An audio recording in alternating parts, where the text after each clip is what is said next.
The works of one of the world's most mysterious artists is on display in Cambridge. The Art of Banksy is a touring exhibit of more than 100 of the British street artist's signature pieces. And joining us now is the producer of the show, Corey Ross. Corey, thank you so much for joining us this morning. You say this is not an authorized collection, so Banksy didn't help put this exhibit together?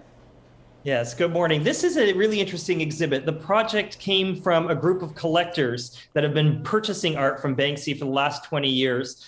So it's actually, rich and famous people who have been purchasing art and keeping it in their homes, in their warehouses. And it's really a pleasure to be able to bring it all together and bring it to the public. It's an amazing opportunity to see 100 original Banksy pieces on display and to really get a sense of his career. That's very interesting. Can you talk a little bit about why the exhibit is so unique now?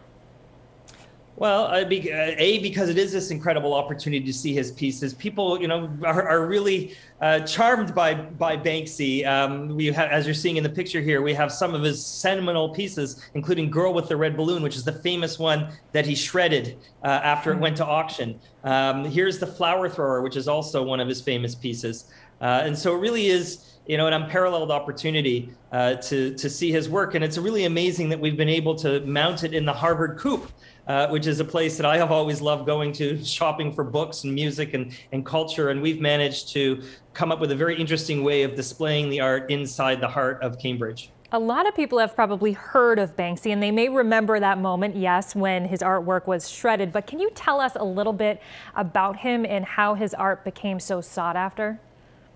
Well, he's really the world's top street artist. He started putting graffiti on the street in the United Kingdom in the early 90s. He made this incredible and strange film, Exit the Gift Shop, which maybe a lot of people have seen on Netflix. But he's really known for some of his crazy pranks that he's done. So shredding the Girl with the Red Balloon is one, but he's done a number of them over the years. And we have some of those in the gallery. So for instance, after Princess Diana died, he created his own 10-pound British note that has Princess Diana's face on it instead of Queen Elizabeth. And he got that into distribution in the UK. He also did some reverse shoplifting where he got upset at Paris Hilton, who created a CD of music. And so he created his own version of the Paris Hilton CD with his own music and his own liner notes. And then he reverse shoplifted that into distribution by putting it into stores. It's an extremely rare piece, and we have that in the exhibit too. So he's known as a mysterious guy. He's known as a whimsical guy who does these incredible pranks. And he's known for his humorous and political images, all of which, the key ones, all of which are on display in our gallery. Very bold, very anti-establishment. Banksy's identity, one of the art world's most guarded secrets. Have you met him?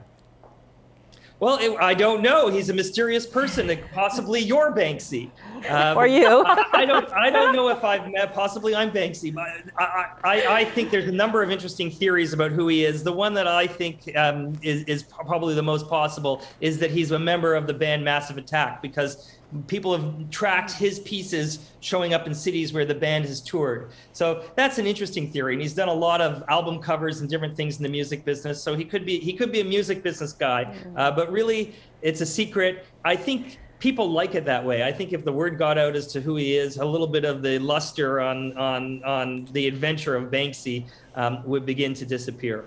The mystique could be gone. All right, so it will remain a mystery for now. Corey Ross, the show producer of The Art of Banksy, thank you so much for joining us this morning. It's a pleasure. Thank you. And tickets to the exhibit are available. You can see it again at the Harvard Coop in Harvard Square. The exhibit runs through April 3rd.